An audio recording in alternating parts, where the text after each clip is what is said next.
à la chaîne. Aujourd'hui, nous allons travailler sur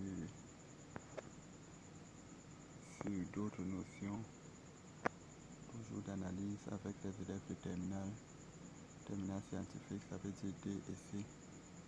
Bon, aujourd'hui, nous allons voir l'étude des fonctions Ln, la notion de continuité, celle de dérivabilité. Pour cela, nous avons préparé un exercice pour vous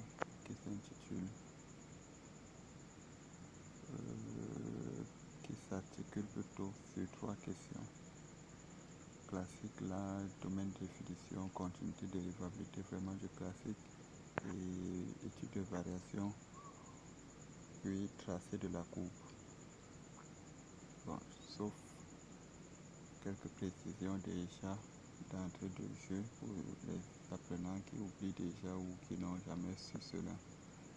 Si on vous a libellé la question de cette façon, ça veut dire étudier les variations de f, et que dans le même énoncé, plus tôt ou plus tard dans cet exercice, on n'a pas demandé de dresser le tableau de variation.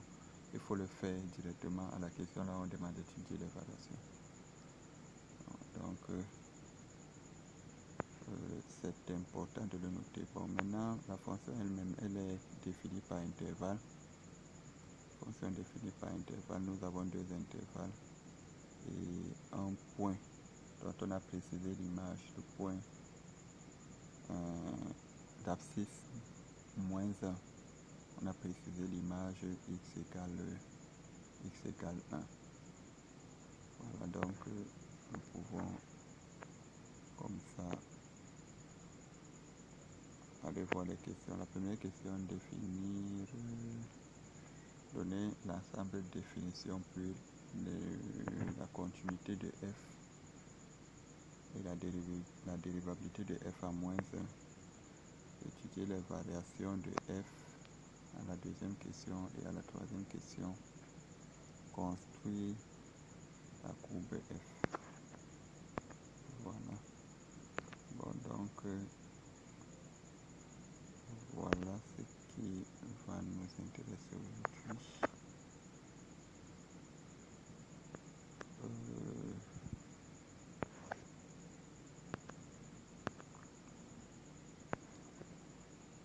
Nous allons directement commencer par le domaine de définition. Puisque la fonction a été définie par intervalle, précisément dans deux intervalles, l'intervalle moins 1 plus infini, ensuite l'intervalle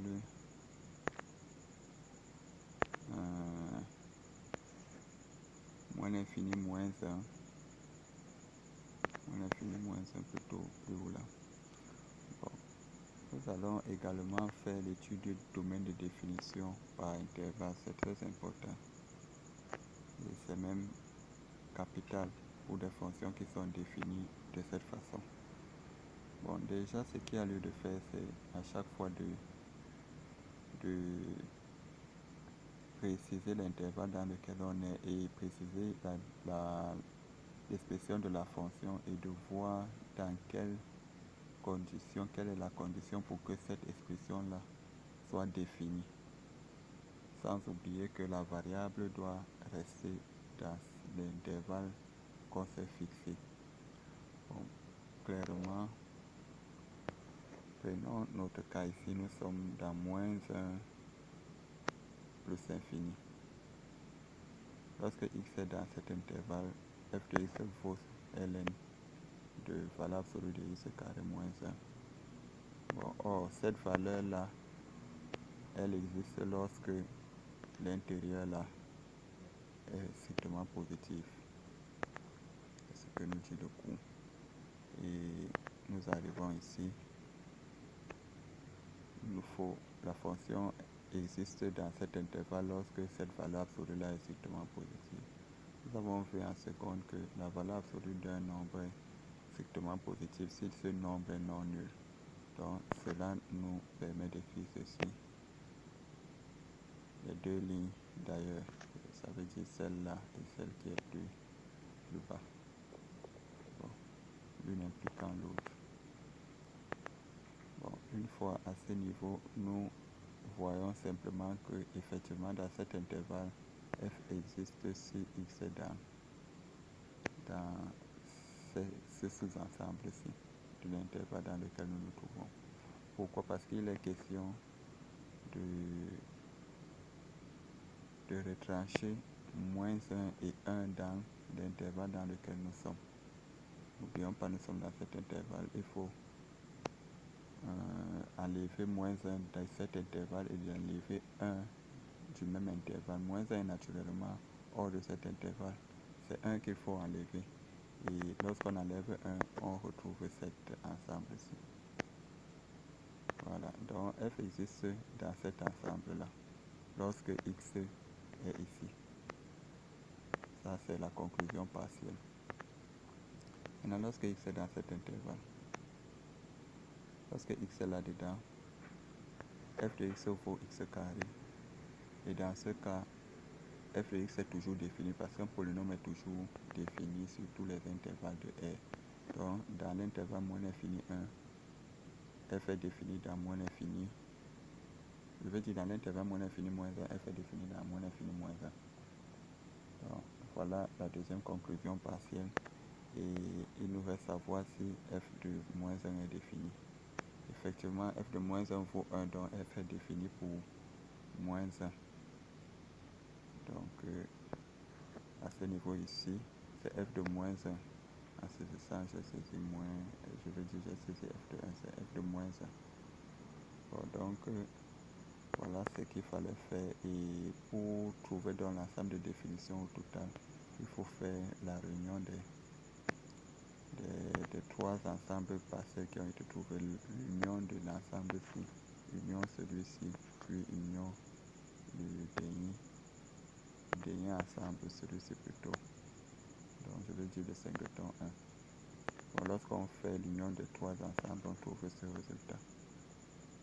Donc voilà ce qu'il fallait faire au niveau du domaine de définition. Et c'est ce qui se fait lorsque vous avez affaire à des fonctions définies par intervalle. Bon, maintenant, allons voir la continuité en moins 1. Pour voir la continuité en moins 1, il faut étudier la continuité par valeur supérieure et par valeur inférieure, normalement. Mais si déjà par valeur supérieure ou par valeur inférieure, l'une des deux valeurs donne l'infini, on peut déjà conclure qu'il n'y a pas de continuité en x0.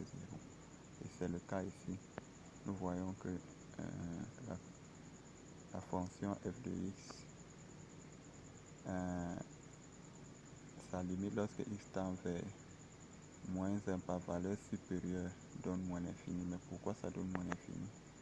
En effet, nous avons, lorsque x est plus grand que moins 1, si nous rentrons au niveau de l'expression, nous rentrons au niveau de l'expression de f de x, au niveau de l'expression de f de x, nous voyons effectivement que lorsque x est plus grand que moins 1, voilà l'expression de f. Donc f vaut ln de valeur absolue de x carré moins 1. Bon, donc,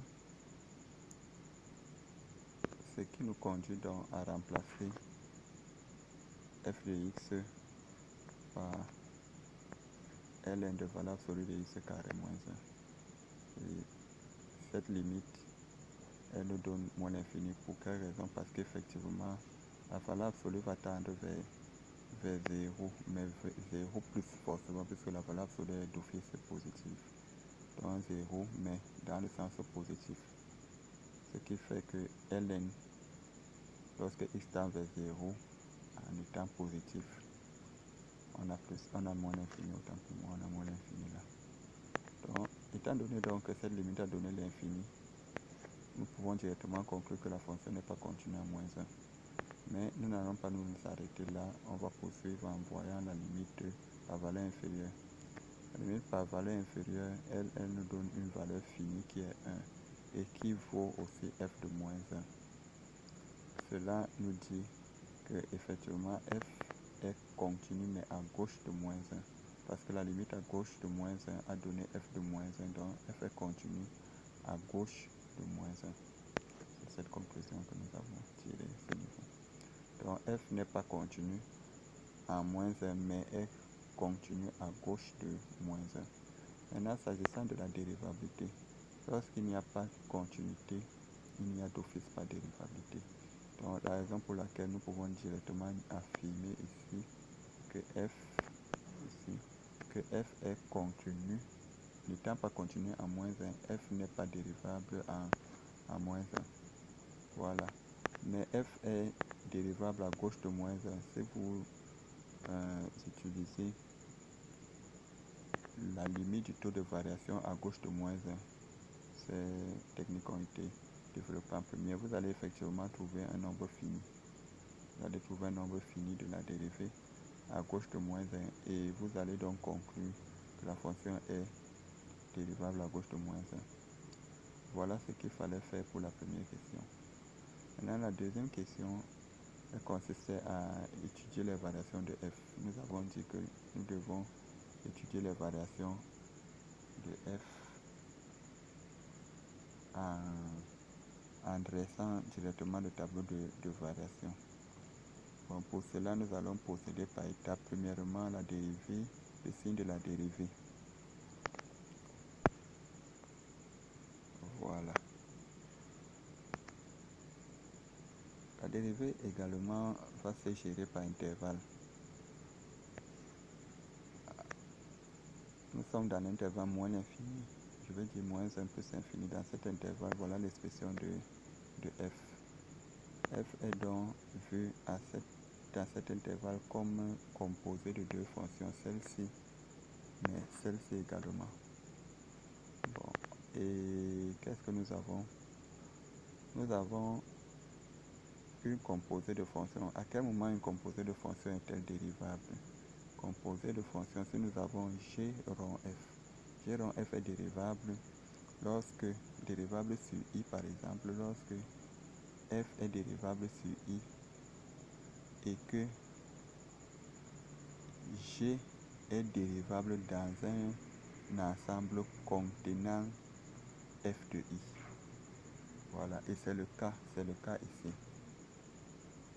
F, notre fonction-ci, est dérivable dans cet intervalle. Pourquoi? Expliquons-nous d'abord pourquoi. Parce que les fonctions valeurs absolues sont dérivables lorsque l'élément qui est à l'intérieur de la valeur absolue est dérivable et ne s'annule pas. Dans notre cas ici, le polynôme ci est d'office dérivable, c'est une propriété le polynôme ci plutôt est dérivable, c'est une propriété des polynômes, mais il est non nul dans cet ensemble. Donc il fallait retrancher donc 1 ici pour s'assurer, 1 dans cet intervalle pour s'assurer qu'effectivement la fonction est non nulle. Bon, donc, comme je disais, la valeur absolue là, elle est donc dérivable dans cet ensemble. Et l'image directe de cette fonction, de cet intervalle, autant pour moi de cet intervalle pour cette fonction, est contenue dans cet ensemble-ci, qui est R étoile plus, qui est l'ensemble dans lequel la fonction ln de x est dérivable. Donc, raison pour laquelle nous pouvons conclure facilement que f est effectivement dérivable sur cet intervalle, ou alors sur cet ensemble d'intervalles. Bien. Et pour des soucis de rigueur, avant de calculer la dérivée, il faut toujours préciser l'ensemble de dérivabilité. Toujours. Et maintenant, nous connaissons l'ensemble de dérivabilité, nous pouvons donc calculer la dérivée. Bon. On y va. Nous arrivons à l'expression de la dérivée. Nous avons une expression de ln à dériver. Le cours nous dit qu'effectivement, la variable, ou alors si nous avons ln de f de x, pour dériver ln de f de x, il faut dériver f de x et le diviser par f de x. Et c'est ce que nous allons faire à ce niveau-ci. Nous avons dérivé la racine là et nous avons divisé par la racine elle-même. Mais d'où viennent les racines? Effectivement, pour gérer les valeurs absolues, pratiquement au niveau des fonctions et particulièrement au niveau des dérivés, il est souvent judicieux au niveau du calcul de la dérivée de passer la valeur absolue, de la valeur absolue au symbole radical. Le carré d'une valeur sous la racine va donner la valeur absolue de cette valeur. Donc c'est ce que nous appliquons. Nous avons valeur absolue de x carré moins 1. C'est égal encore à racine de x carré moins le tout au carré sous la racine. Bon, donc à l'étape suivante, il s'agit de dériver cette racine.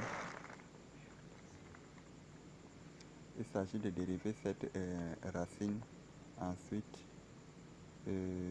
conserver le dénominateur. On conserve le dénominateur. Et qu'est-ce qu'il nous reste à faire là? Voilà un piège où beaucoup d'apprenants ont l'habitude de se verser à ce niveau-ci. Je veux dire à ce niveau-là. Quand il s'agit de dériver une fonction à la puissance, il ne faut pas oublier de dériver l'élément qui est dans la parenthèse. Donc dans notre cas ici, il faut dériver x carré moins 1. Et la dérivée de x carré moins 1 nous donne 2x d'abord. Et on diminue dans la puissance de cette fonction-ci, plutôt, d'une unité. Ce qui nous donne l'expression là. Et nous multiplions donc par la puissance qui était à ce niveau. Bon, ceci étant fait, on trouve bien l'expression qui est là. Et le carré d'expression qui est le dénominateur de cette racine donne des simples bas ici. Ça, ce sont des formules au niveau des fractions qui ont été vues en seconde. Je pense que ça se digère facilement, mais pour faire quand même le rappel, lorsque nous avons parce que ici, cette expression peut être vue comme un rapport de deux fractions. Donc la première fraction, celle qui est en haut, mais la valeur qui est en bas aussi peut être considérée comme une fraction. Je veux dire, cette valeur-ci peut être considérée comme une fraction aussi, qui est en fait racine de x carré moins 1, le tout au carré, sur 1. Et quand on a un tel rapport, ce qu'on fait, c'est on multiplie l'expression du haut par l'inverse de l'expression du bas. Donc c'est ce calcul-là qui a conduit à ceci. Bon, à la suite, nous trouvons ceci aisément en faisant un développement. Et on simplifie là. Et finalement, nous aboutissons ici. Une expression plutôt simple. Donc, dans l'expression de la dérivée, nous donne donc finalement ceci dans cet intervalle-ci, lorsque nous sommes à ce niveau-ci. Bon, maintenant, lorsque nous changeons d'intervalle, lorsque nous sommes dans cet intervalle-ci, qu'est-ce qui se passe? L'expression de la fonction s ici, c'est une fonction naturellement dérivable, comme c'est une fonction polynôme naturellement dérivable, donc on va rapidement calculer la dérivée et tout le monde, j'espère bien, tout le monde est capable de voir ceci. Voilà. Et une fois tout cela, il y a une particularité ici. Nous avons fermé à ce niveau, nous avons fermé à moins 1. Pourquoi? Parce que effectivement nous avons dit plus haut, nous allons voir ça. Nous avons dit ici que f était dérivable à gauche de moins 1. F était dérivable à gauche de moins 1, ça a été dit ici. Voilà, et c'est la raison pour laquelle au niveau de l'étude de la dérivabilité à moins 1,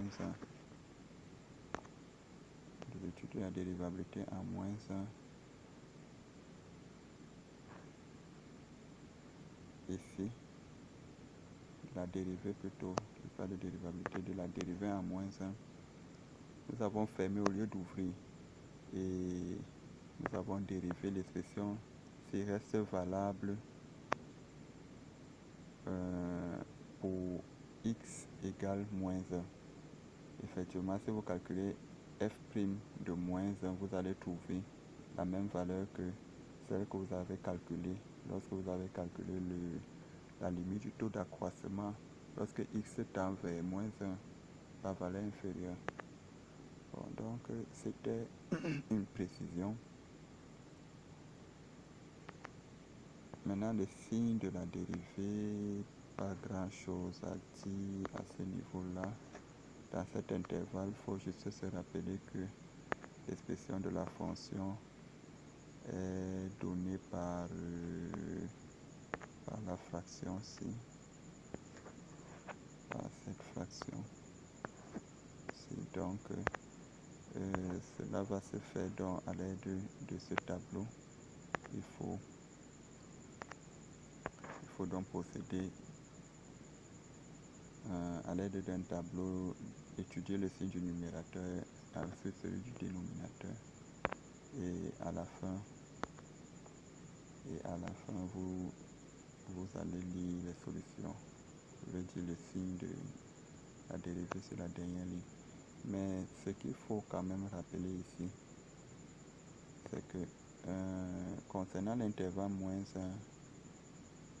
1 plus infini, nous avions vu que la fonction n'était pas continue, donc même pas dérivable à 1. C'est la raison pour laquelle il faut mettre 2 barres à ce niveau, au niveau de la ligne de la dérivée.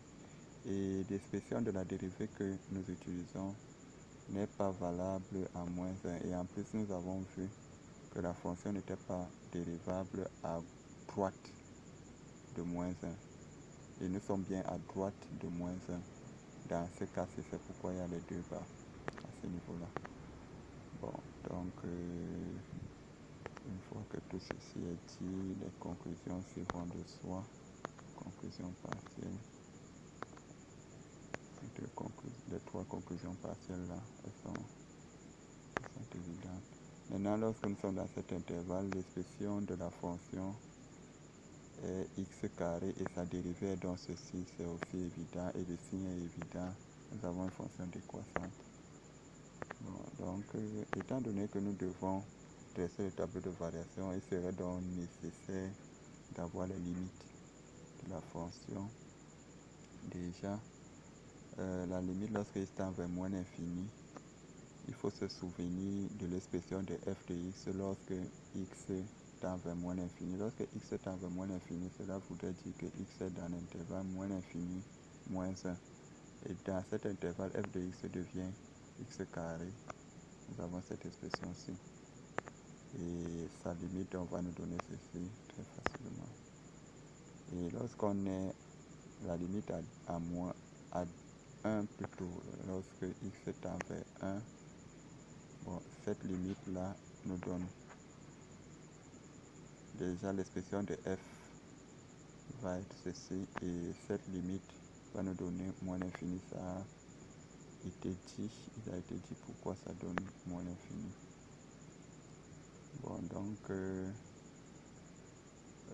la limite à plus infini maintenant, la limite à plus infini, l'expression de f de x reste ceci, et naturellement ça donne plus infini. Vous constaterez qu'il n'y a plus de valeur absolue à ce niveau parce que la valeur absolue ne sert pas à quelque chose là. X étant très grand et positif, x carré moins 1 sera aussi très grand et positif, donc la valeur absolue est inutile. Voilà donc les résultats que nous avons. Au niveau du tableau de variation, on le construit en faisant juste un assemblage des informations que nous avons, mais il y a des choses intéressantes à ce niveau-là. Déjà ici, Étant donné que la fonction est continue à gauche de moins 1, nous avons cette valeur que f de x prend au niveau de moins 1 par valeur inférieure. Donc cette valeur c'est 1. Cependant, lorsque x tend vers moins 1 par valeur supérieure, la limite nous donne moins l'infini. Donc effectivement, il y a cette précision là qu'il fallait apporter au niveau du tableau de variation, sinon l'élève rate. Et naturellement f de 0, c'est facile à calculer, les limites ici ont été calculées, tout ceci. On rappelle juste bon, et les flèches de sens de variation, toutes ces flèches là, nous comprenons d'où ces flèches là viennent. Bien, maintenant, au niveau de la construction, ce que vous devez aussi savoir, c'est que lorsqu'on dit de construire une fonction, de construire une courbe plutôt, il est important pour l'élève de savoir que normalement, la construction se divise en deux étapes, l'analyse et le tracé. Au niveau de l'analyse, on essaye de faire un assemblage des informations qui vont faciliter le tracé. Bon, dans notre cas ici, notre analyse, nous avons la limite, les limites, c'est déjà la limite lorsque x tend vers moins 1 par valeur supérieure. Cette limite nous a donné moins l'infini. Et cela veut dire que nous avons une asymptote verticale à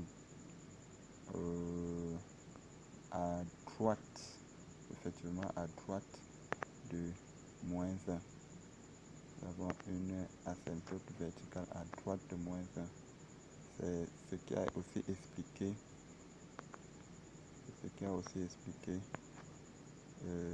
cette valeur de l'infini ici au niveau du tableau de variation. Bon, donc, nous avons cette asymptote là au niveau de la limite lorsque x tend vers 1, lorsque x tend vers 1 de f de x, ça nous a donné plus l'infini, ça veut dire que nous avons une asymptote verticale à 1, c'est trivial. Et ici, cette limite-ci, le fait que limite lorsque x tend vers moins l'infini de f de x nous donne plus l'infini, cela voudrait dire que nous devons passer à l'étude d'une branche infinie à ce niveau-là. Et qu'est-ce qu'on constate lorsqu'on calcule ce rapport, la limite de ce rapport, nous trouvons donc moins l'infini. Ce qui veut dire que nous avons une branche parabolique de direction, celle de l'axe des ordonnées. Et de même, nous avons limite lorsque x tend vers plus l'infini.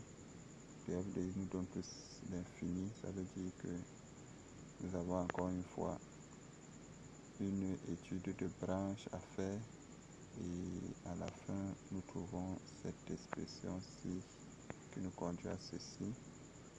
Est-ce qu'il y a des explications là? Oui. Déjà, comment est-ce que cette valeur devient celle-ci? Étant donné que nous sommes à plus l'infini, x carré serait très grand par rapport à moins 1 et donc moins 1 serait négligeable. Moins 1 serait négligeable par rapport à x carré. Donc c'est la raison pour laquelle la limite ci est donc égale à celle-ci. Et ln de x carré devient ceci. Et la limite de ln de x sur x est une limite de référence qui donne 0. Donc le résultat va de soi. Nous avons donc 0 là et les propriétés au niveau des branches infinies nous renseignent qu'effectivement lorsque la limite de ce rapport là nous donne 0 pendant que la limite de ce rapport-ci nous donne 0.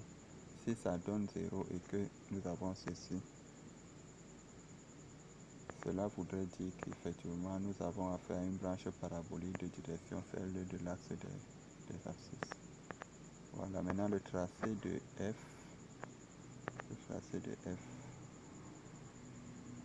nous a donné quoi? tracé de f nous a donné cette fonction-ci. Là, et vous allez voir qu'il y a beaucoup de choses intéressantes. Encore une fois, vous avez vu ici la continuité à gauche de moins 1. F est effectivement continue à gauche de moins 1. Vous voyez là. Pendant qu'à droite, la fonction est a plutôt une asymptote verticale. Donc, vous voyez à ce niveau ce qui se passe. Et étant donné que la fonction est aussi dérivable à gauche de moins 1, il y a une demi-tangente à gauche de moins 1 et une tangente plate ici au niveau de 0. Bon, et les deux, que ce soit à gauche et à droite de 1, nous avons une tangente une asymptote verticale à ce niveau-ci. Bon, qui viennent du fait que les deux asymptotes viennent du fait que les limites à ce niveau-là ont donné moins l'infini. Bon, donc nous avons le tableau de valeurs ici qui nous justifie certains points importants du tracé. Bon, il est important de noter que la valeur ici, f de 4 donne ln de 3, ce n'est pas très visible. F de 2 plutôt, ça donne ln de 3 et f de 3 donne ln de 3 ln de 2 plutôt. Et ces deux valeurs concernant ln de 3, sa valeur approchée est celle-ci. Et la valeur approchée de 3, ln de 2 est plutôt 2,07. Voilà, toutes ces valeurs-là ont été importantes pour effectuer le tracé que vous voyez. Donc, merci d'avoir suivi la vidéo.